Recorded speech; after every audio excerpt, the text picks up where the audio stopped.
Today, he's accused the EU of seeking to punish Britain in its negotiation talks. I spoke with him a short time ago and began by asking if he wanted Brexit to be a success. Well, I certainly would like to be it a success. I was against Brexit, I should tell you to start with, but I'm afraid that there are powerful forces in Brussels who do not really like to be this a success. And I'm very concerned about the role of Mr. Verhofstadt, who is leading this group, which had been appointed by the previous president of the parliament, Mr. Schulz. He leads a group which is a Brexit group, and I'm extremely worried by the attitude. You've written an article in the Times newspaper here in the UK in which you say, and I quote, "In my view, he," and you're referring to Guy Verhofstadt, "is responsible in no small part for the disaster of Brexit." You also seem to suggest that Mr. Verhofstadt and Monsieur Barnier are almost to blame for goading Britain into Brexit in the first place. How so?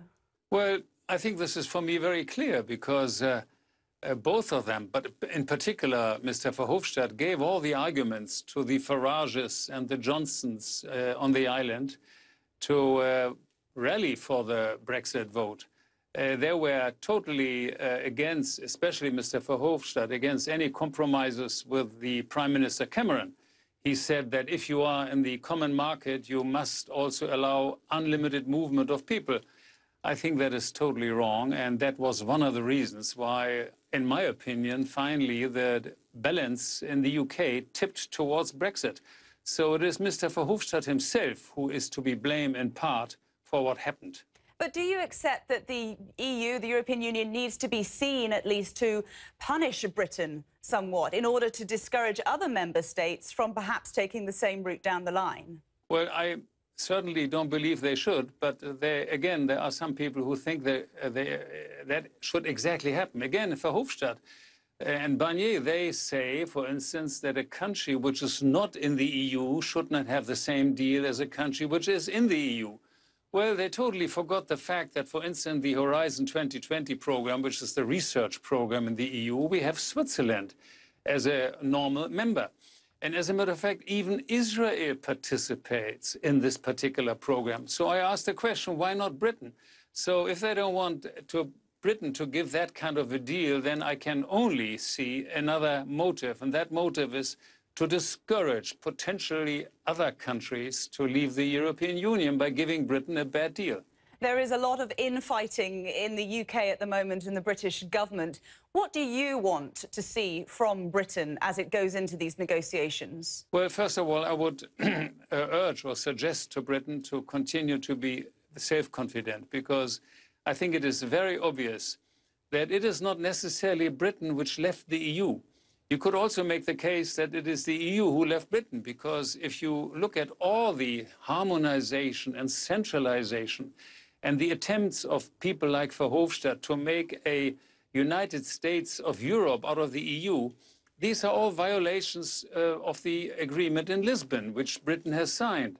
So I don't believe in the United States of Europe. In Europe, we have 24 languages. This will never work. And by the way, the country of Mr. Verhofstadt, Belgium, has 2 languages, and it doesn't work there either. There are many moderates in this country who say that we need a more moderate approach going into these negotiations, that the hard Brexiteers who are leading the negotiations for Britain at the moment are spoiling any chances of a successful transition. Are you suggesting that those hardliners also exist on the EU side and they too are going to spoil these divorce proceedings? Well, look, I don't think we need hardliners in the UK, and I'm fighting the hardliners in Brussels with my seat in the European Parliament and with the political group in which I am, the European Conservatives and Reformists.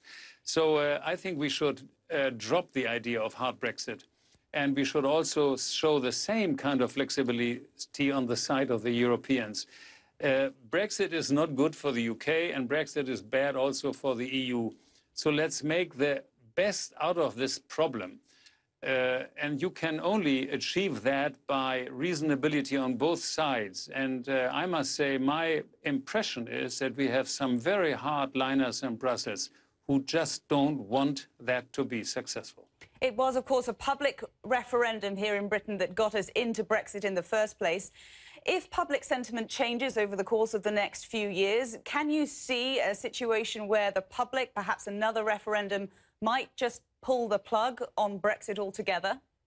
Well, the general public, I think, in Europe, as much as I sniff it, if you wish, is disappointed with Britain leaving. And in my personal opinion, Britain leaving the European Union means that the last country with common sense is leaving the European Union, because Britain is a country which believes in subsidiarity and self-responsibility, and in a Europe of sovereign nations.